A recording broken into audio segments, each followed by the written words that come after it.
Hey, welcome to English Learning Stories. The 15 words that you must know.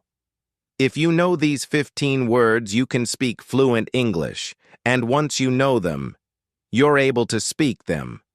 Your English is amazing. So practice all these 15 words with me now. I have a homework for all of you. Hello, everybody. How are you all? Hope you're doing great. So welcome back to another session of learning English, improving your English and speaking skills. Well, today's lesson is going to be another awesome lesson because today I'm going to tell you about these 15 words that you must know to speak fluent English. So, if you know these words, if you know them, your English will become amazing and you will be able to speak fluent English. Why? 'Cause we need words to speak in English. Now today I have included such words which are used in a lot of spoken English. These words are not just words that you learn for written English or highly formal English. No, these words are a part of your advanced English, yet they are used in everyday conversations and are used a lot in day-to-day life. So these words will make you speak fluent English. Are you all ready for this? I'm Liba, your certified English language teacher, computer certified by the University of Cambridge, UK.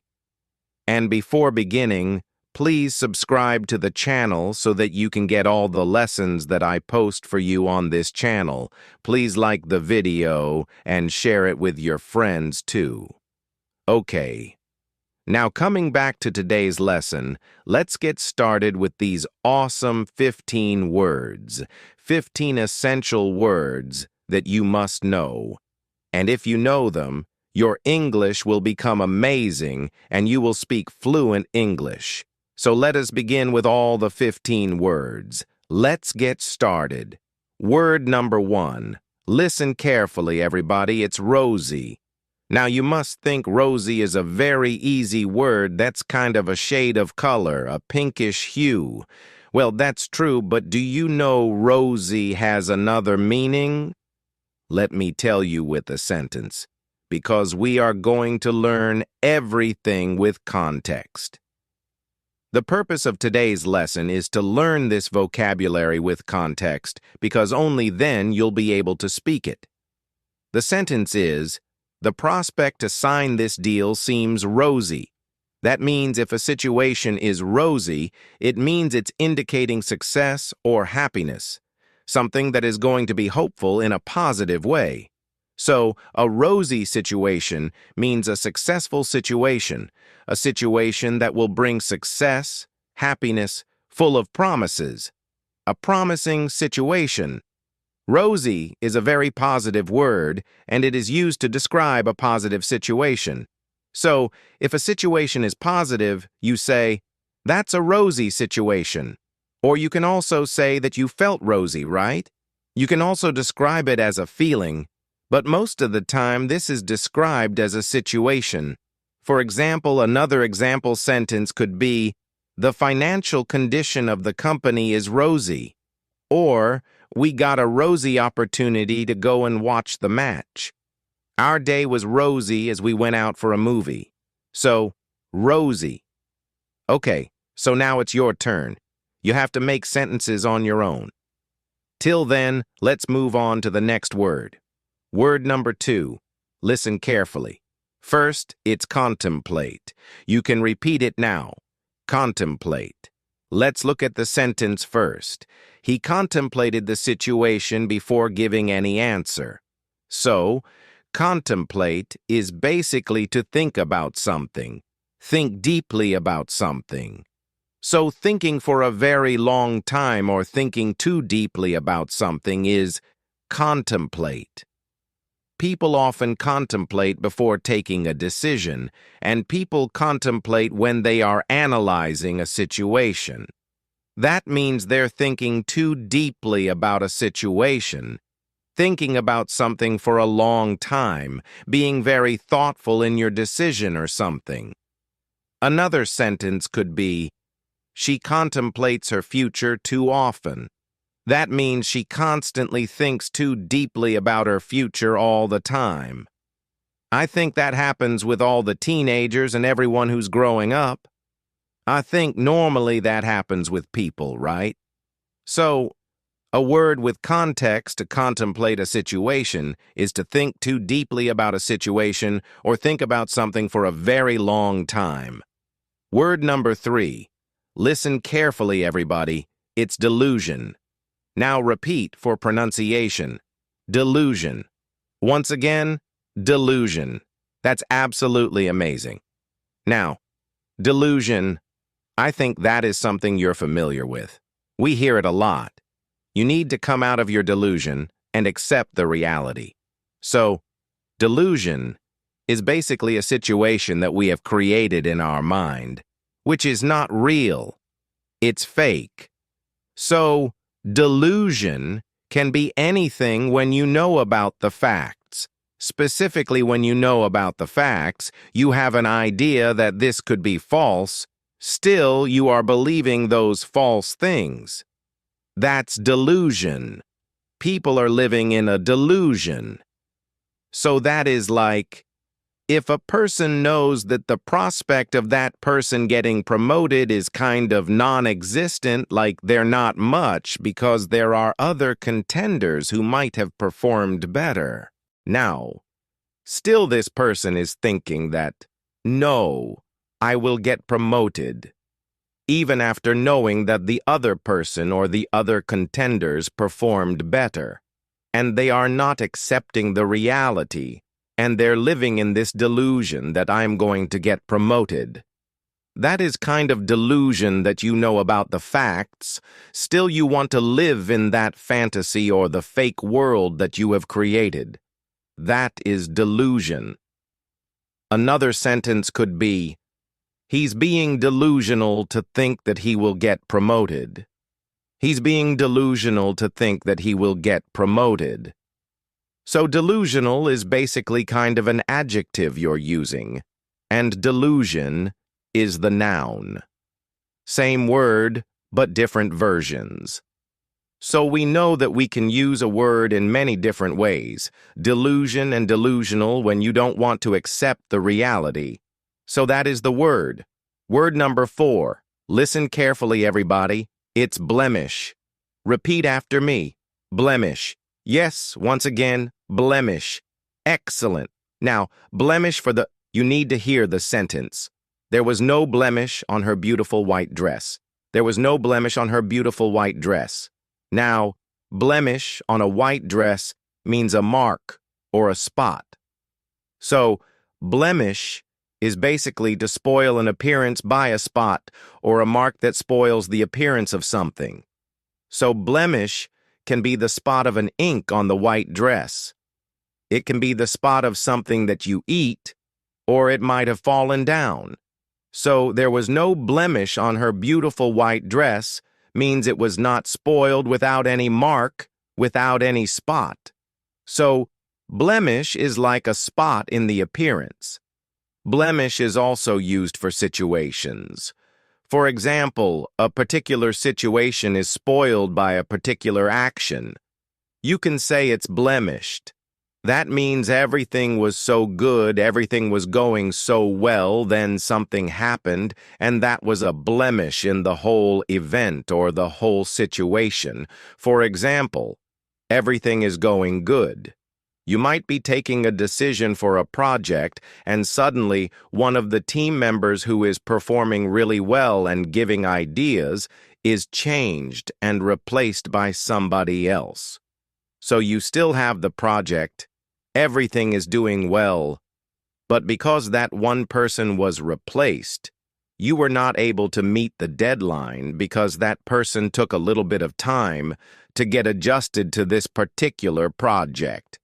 That means the changing of the team member was a blemish, as the team missed the due date for the project. So that is how you're forming the sentences for the word blemish. So it's a word that you can use anytime you want to refer to a situation or, yeah, If you want to talk about the appearance, the clothes, use the word blemish. Word number 5. Listen carefully, everybody, and that is fiasco. Fiasco. Now, fiasco, this word is kind of popular these days. When you speak English, you'll hear it a lot in spoken English. Repeat after me. Fiasco. Okay, what is the meaning of fiasco? Let's listen to the sentence first. The whole meeting ended up in a fiasco. The whole meeting ended up in a fiasco. So fiasco is basically a kind of disaster, not a natural disaster, obviously, but a disaster means kind of a very bad situation. Something that is ending up in a bad situation or not as expected. You can say it's kind of a mess.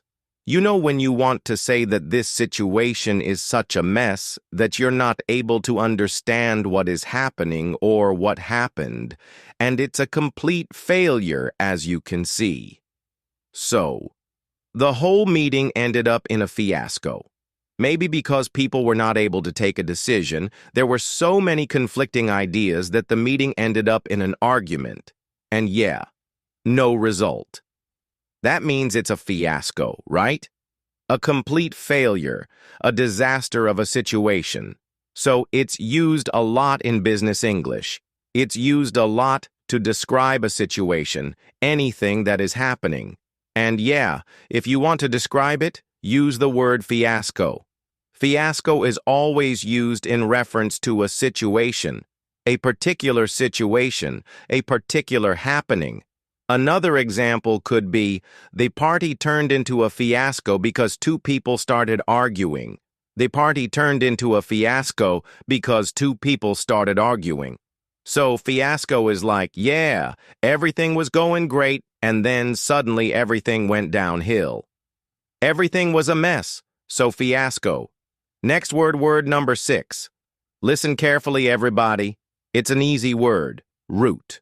Root is very easy. It's simple. Root is basically the base of any plant, right?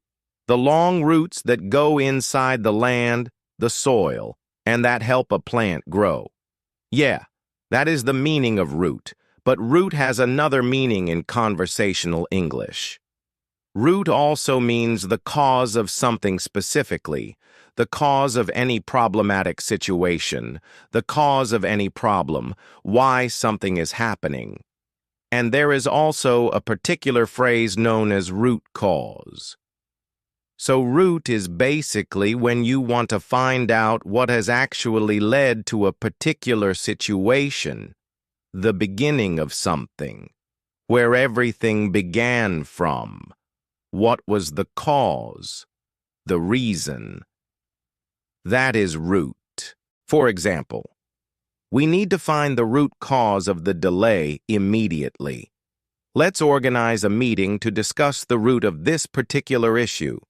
So, the root of the issue means the cause of the issue. What is basically causing this particular issue? Root cause is a phrase that we use a lot, and root means the base or the cause of a particular issue, situation, or problem. Word number 7. Listen carefully, everybody. Word number 7 is exaggerate. Exaggerate. Now, repeat after me, exaggerate, exaggerate. Remember, there is a double G in the spelling, but we do not say G, right? Exaggerate, exaggerate. Excellent. Now, what is exaggerate? Do not exaggerate the situation by adding unnecessary details. So, exaggerate is basically to make it seem larger than reality, kind of magnify the thing. For example, you bought something and you're going to exaggerate the price of that particular thing. I bought it for this and that. I bought it from here and there. So, that is kind of exaggerating the thing. You get to attend an event, and you tell details about it that were not true. You're exaggerating. That means you're adding something which is more than what the event was. That means you're exaggerating. You're making it seem larger than the reality, in reality, what it was. For example, A very basic example could be that you stayed in a 3-star hotel on your vacation and you made it sound like a 5-star hotel. Or you're telling everybody that you stayed in a 5-star hotel. It's like exaggerating the thing, kind of exaggerating things. So, the basic example could be that exaggerate is to just add on details and make things so magnificent that in reality, they are not that magnificent. Or you make them larger than reality. Another example could be, stop exaggerating about the party that you attended, or stop exaggerating the details of this project. Next word, word number 8. Word number 8 is, listen carefully, everybody, euphoria. Euphoria, repeat after me. Euphoria, once again, euphoria. Now, euphoria. The team felt a sense of euphoria after winning the match. Yes, euphoria is basically to feel extremely happy about something. When you are extremely happy, it's a sense of happiness, a sense of achievement, excitement for something, a particular situation, and it arises due to a particular situation. For example, the students were euphoric to know their results. My friend was caught up in euphoria after getting admission into her dream college. So, euphoria is basically that sense of extreme happiness that you experience because you've achieved something great. So, it produces from a moment of greatness. For example, winning a match is basically a big deal. Getting admission into your dream college is a big deal. Getting great results after an exam is a big deal. So, all these situations can be described as euphoric situations, where you experience extreme happiness, a feeling of being elated, like feeling like you're at the top of the world. That kind of feeling, that is euphoria. Word number 9. Listen to it carefully. Everybody futile. Futile, now repeat after me. Futile, futile, futile. All her efforts to make the project were futile as it rained heavily the next day. So, all her efforts to make a great science project were futile because it rained heavily the next day. Futile means useless. Futile means that whatever you have done, it's useless, not of any use, kind of went in vain, where everything was useless, not purposeful. So, futile your efforts for this project will become futile if you do not add more members to your team. That means useless. If you don't submit this assignment by the deadline, your assignment will become futile. So the assignment is going to be futile, because the teacher might not accept the assignment after the due date, after the end date. And hence, the assignment is futile, no use of the assignment after that. So futile is something that has become useless, or a situation that is useless, efforts that are useless. Sentence number 10. Listen carefully. Everybody inevitable. Inevitable, repeat after me, inevitable. The inevitable appointment of the new CEO was an inevitable decision. The appointment of the new CEO was an inevitable decision. Inevitable means something that you cannot avoid at any cost. That is bound to happen. Some things in life are inevitable. Some things in life are bound to happen. You have no control over them. They will happen. They're inevitable. So, inevitable is something that you cannot stop from happening. It is bound to happen.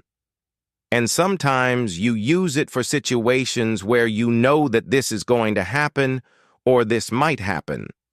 For example, the appointment of the new CEO was an inevitable decision because they might need a new CEO at that particular position. The recent CEO might be retiring, whatever was happening. So, yeah. Inevitable decision. Inevitable is something that you cannot stop from happening, something that is required, something that was bound to happen. Whatever may be the situation, it was bound to happen. Working for extra hours is inevitable if we are going to take up this project. So, inevitable, that is bound to happen. We have to work for extra hours. We know that from the beginning. Inevitable. Something that is bound to happen. Something that you know will happen. Something that you cannot stop at any cost. Word number 11. Listen carefully. Everybody, charisma. Charisma. Now repeat after me. Charisma, charisma. There's a charisma in the way she talks. One more sentence. He has such a charismatic personality. So, charisma or charismatic basically refers to the power. Charisma is the power to influence people, to attract people in a positive way, to influence them. So, the great leaders in the world, they have a charismatic personality. That's why people are influenced. That's why they are able to have that influence on the world. The great leaders, for example, people in power, they have a charismatic personality. They have charisma. When someone talks and you want to listen to them because they have charisma in their personality, their voice is charismatic. Their voice can be charismatic. So, charisma is basically the power to influence people in a very positive manner and to attract people in a very positive manner. And to attract people in a very positive manner. For example, if I want to say a charismatic personality, like I told you about the leaders, the great leaders in the world, all the leaders in the world, and all the people who establish big businesses like we know around the world, people who have done that, the founders and all that they have that personality. They have something in them. That's why they were able to create such a big thing. So, charisma and a charismatic personality. Word number 12. Listen carefully. Everybody, lure. Lure. Now repeat after me. Lure. L-U-R-E. Now, lure. She was lured into accepting the job due to a high salary package. So, lure is to attract somebody to do something by offering something to that person. It's like you are making somebody compelled to do something by offering them something in return. You're luring them into something, okay? And often it is also used to say that something has been done, like luring them to do something. For example, if you want something, maybe your friend has a good assignment, and you lure your friend to help you with the assignment. So that is something that you can say. Lure is to attract somebody to do something for you, and you offer them something in return, kind of a deal, as you can say. But not up front, like in the front. You can't say that it's particularly a deal, but kind of a deal if you think about it. For example, they launched a new campaign to lure the customers. They launched a new advertisement campaign to lure the customers. So what are advertisements actually? They are basically to lure customers so that they can go and buy that particular thing, purchase that particular thing. I think advertisements are one of the most basic concepts through which you can understand this meaning of the word lure. Because once you see the particular ad, especially children, if they see the advertisement of a particular toy or something like that, they are so much lured into it that they ask the parents to purchase it, and this and that, they're too attracted towards it, right? So they offer you things. For example, if you're talking about a particular moisturizer, for example, they are going to offer you soft skin, beautiful skin, glowing skin, and whatnot. That is like they're luring you, giving you something in return, offering you that is the meaning of lure. One more thing can be the charm of something, right? The charm of a place or something. For example, the lure of the city lies in its green forests. So the lure of something, that means the charm of something, specifically used to talk about a particular place for its natural beauty. Word number 13. Listen carefully. Everybody wary. Wary, now repeat after me. Wary, W-A-R-Y. Now, what is the meaning? Let me give you an example sentence for that. She was wary of traveling by public transport at night. So wary means to be cautious of something, like to avoid something, to be aware or to be cautious. You think about it before doing that particular thing, and you're kind of protecting yourself from doing that particular thing, or you're cautious enough not to do it. That is being wary. So you think about a situation, you analyze whether it's right or not, should you do it or not, that is being wary of a situation or somebody or something. For example, she's wary of approaching new people in the town. A person who has just shifted to a new town, maybe because of the job, and the person is wary of approaching the people because they don't know what would be the reaction of people. What would they say? She's kind of wary of that particular situation and everything. You can also say, it's like you do not trust a situation or trust somebody completely, so you're being wary. It means you're being cautious, and that means you're not trusting a particular situation or maybe a person completely. For example, you should be wary of strangers who offer you something to eat. That is kind of a saying that goes around, kind of a proverb, so be wary of strangers who offer you something to eat. A proverb that we teach to children for their safety. So wary is to be cautious about something, not to trust anybody. Word number 14. Listen carefully. Everybody vibrant. Vibrant. Now repeat after me. Vibrant. Vibrant. The painting was full of vibrant colors. So, vibrant means bright, kind of bright. And it also means to be full of excitement, energy, and enthusiasm. So, when you feel enthusiastic after looking at a particular painting, if you look at a painting which is full of bright, vivid colors, you will feel a sense of positivity from that particular painting, won't you? Look at the vibrant flowers spread over the garden. So vibrant flowers are full of life, beautiful, colorful, with bright colors. She has such a vibrant personality. So vibrant is basically full of life, excited, who's always kind of throwing certain positive energy. And if this person has positive energy, and you can see that particular personality, yes, that is vibrant, a vibrant personality. Vibrant is anything, any situation that is enthusiastic, full of energy, full of colors, full of life. That is vibrant.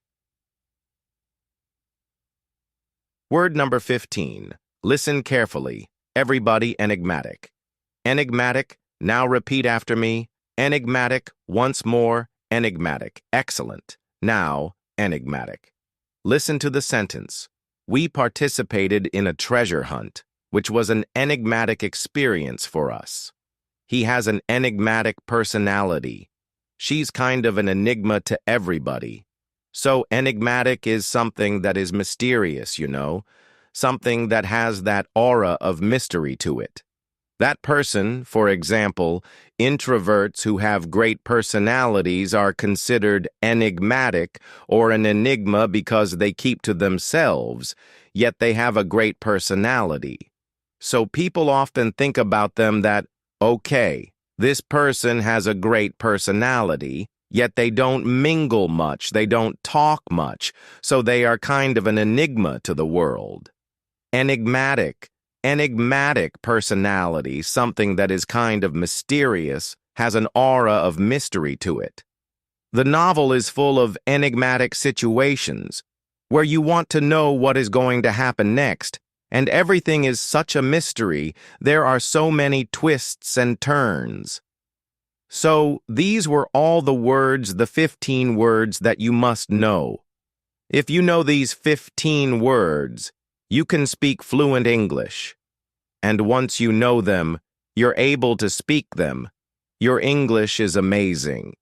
So practice all these 15 words with me now. I have a homework for all of you. You are supposed to create 2 of your own sentences. Make 2 sentences from each word that we have discussed today in this video. That is your homework. Because in this manner, everything that we have discussed today, learned today, is going to be more solidified in your mind, and you're going to speak the words in a better way. So, create your own sentences. Keep practicing. Keep learning. This was it for today. That was the lesson, the 15 words that you must know to speak fluent English. I'm going to meet you again with a new lesson. Till then, everybody, take care and bye.